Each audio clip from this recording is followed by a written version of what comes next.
Hello dears, എല്ലാവർക്കും പുതിയൊരു വീഡിയോയിലേക്ക് സ്വാഗതം. അപ്പോൾ ഇന്ന് നമ്മൾ ചർച്ച ചെയ്യാൻ പോകുന്ന ഒരു മെയിൻ സംഭവം എന്ന് പറയുന്നത് എല്ലാവർക്കും ഉള്ള ഒരു ഡൗട്ടാണ്. ഈ PSC എക്സാം ക്രാക്ക് ചെയ്യാൻ വേണ്ടിയിട്ട് നമ്മൾ എത്ര മണിക്കൂർ പഠിക്കണമെന്ന്. അപ്പോൾ ഇതിനെപ്പറ്റി ഒരുപാട് പേര് വീഡിയോസൊക്കെ ചെയ്തിട്ടുണ്ടെന്ന് തോന്നുന്നു. അതുപോലെ തന്നെ ഒരുപാട് പേര് ഇതിനെക്കുറിച്ചൊക്കെ പറഞ്ഞിട്ടുണ്ടെന്നൊക്കെ തോന്നുന്നു. എങ്കിലും പൊതുവേ ഒരു ധാരണയുണ്ട്, നമ്മൾ ഇത് 7, 8, 15, 16 മണിക്കൂറൊക്കെ പഠിച്ചാൽ മാത്രമേ നമുക്കിത് ക്രാക്ക് ചെയ്യാൻ പറ്റുള്ളൂ.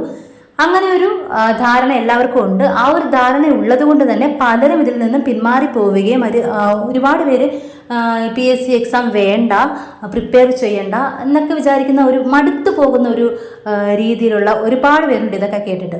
പിന്നെ കുറേ പേര് പറയാറുണ്ട്, ഞാൻ ആദ്യം പഠിക്കുന്ന സമയം മുതൽ എക്സാം വരെ ഞാൻ ഇത്ര മണിക്കൂർ പഠിച്ചിരുന്നു, കണ്ടിന്യൂസ് ആയിട്ട് ഞാൻ 2 മണിക്കൂറൊക്കെ ഉറങ്ങിയിട്ടുള്ളൂ, 3 മണിക്കൂറൊക്കെ ഉറങ്ങിയിട്ടുള്ളൂ, ബാക്കി ഫുൾ ടൈം ഞാൻ എക്സാം വരെ ഞാൻ അങ്ങനെ പഠിത്തമായിരുന്നു, ഇങ്ങനെയൊക്കെ പറയുന്ന ഒരുപാട് പേരുണ്ട്. അപ്പോൾ അവരൊക്കെ മാർക്ക് ഇമ്പ്രൂവ് ആവുകയും ലിസ്റ്റിൽ വരികയും ഒക്കെ ചെയ്തിട്ടുണ്ട്. അവരൊക്കെ വന്നിട്ട് ഇൻ്റർവ്യൂവിൽ ഇങ്ങനെയൊക്കെ പറയാറുണ്ട്. അപ്പോൾ ഇതൊക്കെ കേൾക്കുമ്പോഴാണ് ഈ PSC പ്രിപ്പയർ ചെയ്തുകൊണ്ടിരിക്കുന്ന കുട്ടികൾക്ക് പെട്ടെന്നൊരു സങ്കടവും നിരാശയൊക്കെ വരുന്നത്. അപ്പോൾ ഇവർ ഇത്രയും പ്രിപ്പയർ ചെയ്യുന്നുണ്ടെങ്കിൽ നമ്മളൊക്കെ വെറുതെയാണ്, നമുക്ക് ഒരിക്കലും കിട്ടാൻ പോകുന്നില്ല.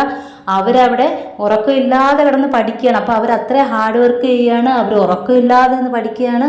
അപ്പോൾ നമ്മളിവിടെ സുഖമായിട്ട് ഉറങ്ങുന്നു, അപ്പോൾ നമുക്കൊന്നും പറ്റിയ പണിയല്ല ഇതെന്നൊക്കെ ചിന്തിക്കുന്ന ഒരുപാട് ആൾക്കാരുണ്ട്. അപ്പോൾ ഞാനും ചിന്തിച്ചിട്ടുണ്ട് ഇതുപോലെയൊക്കെ, ശരിയാണ്. എന്നാൽ ചില ആൾക്കാരുണ്ട്, അവർ ചിലപ്പോൾ 3 മണിക്കൂറൊക്കെ പഠിക്കുകയുള്ളൂ, 4 മണിക്കൂറൊക്കെ പഠിക്കുകയുള്ളൂ. പക്ഷേ അവരും അങ്ങനെ ലിസ്റ്റിൽ വരുന്ന ആൾക്കാരും ഉണ്ട്.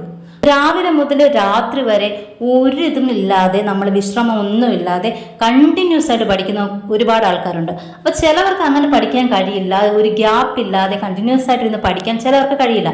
ചിലവർക്ക് അങ്ങനെ ഒരു ക്വാളിറ്റി ഉണ്ട്, നല്ലതാണ്. പക്ഷെ ഒരു കാര്യമുണ്ട്, അങ്ങനെ പഠിക്കുന്നവർക്ക് അവർക്കറിയാം, അവർ രാവിലെ മുതൽ രാത്രി വരെ കണ്ടിന്യൂസ്ലി പഠിക്കുകയാണ്, അവർ വേറെ ഒന്നും ചെയ്യുന്നില്ല, ഫുൾ ടൈം അവർ ഇതിലേക്ക് ഇട്ടിരിക്കുകയാണ് എന്ന് അവർക്കറിയാം. അതുകൊണ്ട് തന്നെ അവർ പഠിക്കുന്നതിൻ്റെ ആ ഒരു എനർജി എന്ന് പറയുന്നത്, അല്ലെങ്കിൽ ടോപ്പിക്ക് തീർക്കാനുള്ള ആ ഒരു സ്പീഡ് എന്നൊക്കെ പറയുന്നത് വളരെ കുറവായിരിക്കും. അവർ ഇത്രയും ടൈം ഇതിനു വേണ്ടി സ്പെൻഡ് ചെയ്യുന്നതുകൊണ്ട് തന്നെ അവരിതിൽ പഠിച്ചുകൊണ്ടിരിക്കുകയാണെന്നുള്ള ആത്മവിശ്വാസത്തോടെ അവർ പതുക്കെ ആയിരിക്കും പഠിച്ചു പോകുന്നത്. എന്നാൽ ചില ടൈപ്പ് ആൾക്കാരുണ്ട്, അവർ 3 മണിക്കൂറൊക്കെ പഠിക്കുള്ളൂ, അവർക്ക് സമയം കുറവാണ് കിട്ടുന്നതെന്ന് അവർക്ക് തന്നെ അറിയാം, അവരുടെ ടൈം കുറവാണെന്ന്. അതുകൊണ്ട് അവർ മാക്സിമം പെട്ടെന്ന് കവർ ചെയ്യാൻ അത്രയും സ്പീഡിൽ. അപ്പോൾ നമ്മളൊരു കാര്യം പെട്ടെന്ന് ഒരു സമയ പരിധിക്കകത്ത് വെച്ച് നമുക്ക് ചെയ്യാൻ വേണ്ടിയിട്ട് ഒരു കാര്യം നമ്മുടെ തരുമ്പോൾ നമ്മൾ എത്രയും പെട്ടെന്ന് അതിനെ ചെയ്ത് തീർക്കാൻ നോക്കും.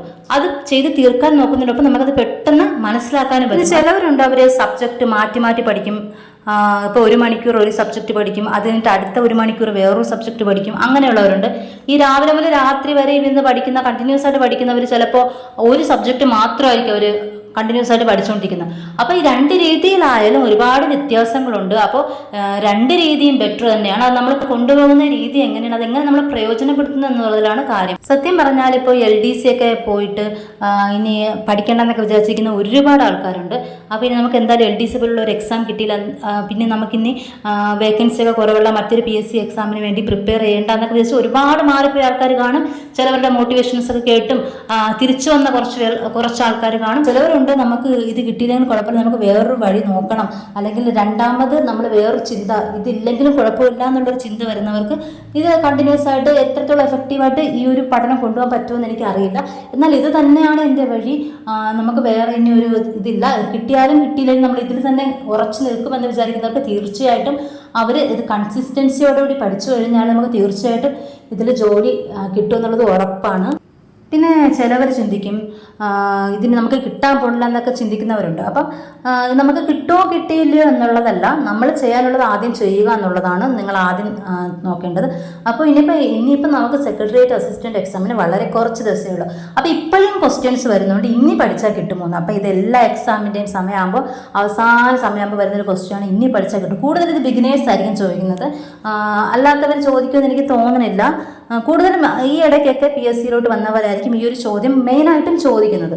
അപ്പോൾ അവരെ നിരാശപ്പെടുത്താൻ ഒരിക്കലും കഴിയില്ല. കാരണം പറയാൻ പറ്റില്ല, അവരെങ്ങനെയാണ് ആ കുറഞ്ഞ സമയത്ത് അവരെങ്ങനെയാണ് വിനിയോഗിക്കുന്നത് നമുക്കൊരിക്കലും ചിന്തിക്കാൻ പറ്റില്ല.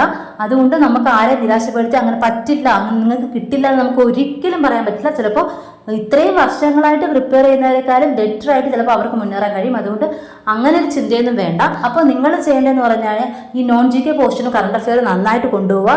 അതുകൊണ്ടപ്പോൾ നിങ്ങൾ ഇതിനകത്ത് ഈ വരുന്ന കുറച്ച് ഹോട്ട് ടോപ്പിക്സ് ഉണ്ട്, അപ്പോൾ അതിൽ നിന്നും നമുക്ക് ക്വസ്റ്റ്യൻസ് ഉറപ്പാണ്, ഷുവറായിട്ടുള്ള കുറേ ടോപ്പിക്സ് ഉണ്ട്. അതിൽ നിന്ന് ക്വസ്റ്റ്യൻസ് വരാതെ ഒരു ക്വസ്റ്റ്യൻ പേപ്പർ വരാറില്ല. അപ്പോൾ അങ്ങനെയുള്ള ടോപ്പിക്സ് അത് പഠിക്കുക എന്നുള്ളതാണ് ഏറ്റവും ഇമ്പോർട്ടൻ്റ് ആയിട്ടുള്ള വഴിയെന്ന് പറയുന്നത്. അപ്പോൾ ഞാൻ പറഞ്ഞു വന്നത്, നമുക്ക് ഒരുപാട് സമയമുണ്ട്, അതുകൊണ്ട് നമുക്ക് എക്സാം കിട്ടുമെന്ന് വിചാരിക്കേണ്ട. നമുക്ക് കുറച്ച് സമയമുള്ളൂ, അതുകൊണ്ട് നമുക്ക് എക്സാം കിട്ടില്ല എന്ന് വിചാരിക്കേണ്ട. എത്ര ടൈം ആയാലും നമ്മളത് എങ്ങനെയാണ് നമ്മളത് ഉപയോഗിക്കുന്നത് എന്നനുസരിച്ചിട്ടായിരിക്കും നമ്മുടെ വിജയം ഇരിക്കുന്നത്. ഒരുപാട് സ്ട്രെസ് ചെയ്ത് പഠിച്ചിട്ട് നമ്മുടെ ടൈമും കളഞ്ഞ് സ്ട്രെസ് ചെയ്ത് പഠിച്ചിട്ട് നമുക്കത് കിട്ടിയില്ലല്ലോ എന്നോർത്ത് വിഷമിച്ച് കുറ്റബോധം വരുന്നതിനേക്കാളും നല്ലത് നമുക്ക് കുറച്ച് സമയം നമ്മൾ നന്നായിട്ട് വിനിയോഗിച്ചിട്ട് നമ്മൾ സ്മാർട്ടായിട്ട് വർക്ക് ചെയ്തിട്ട് ബാക്കി സമയം നമ്മുടേതായിട്ടുള്ള ലൈഫ് എൻജോയ് ചെയ്യുക. പിന്നെ രാവിലെ മുതൽ രാത്രി വരെയോ 10-12 മണിക്കൂറോ പഠിക്കണമെന്നൊന്നുമില്ല. നിങ്ങൾക്ക് കിട്ടുന്ന ടൈം ഒരു 3 മണിക്കൂറാണെങ്കിൽ പോലും അതിനെ നല്ല സ്മാർട്ടായിട്ട് നിങ്ങൾ ഉപയോഗിക്കുക എന്ന് മാത്രമേ എനിക്ക് പറയുള്ളൂ. തീർച്ചയായിട്ടും നിങ്ങൾക്ക് അതിൻ്റെ മാറ്റം ഉണ്ടായിരിക്കും.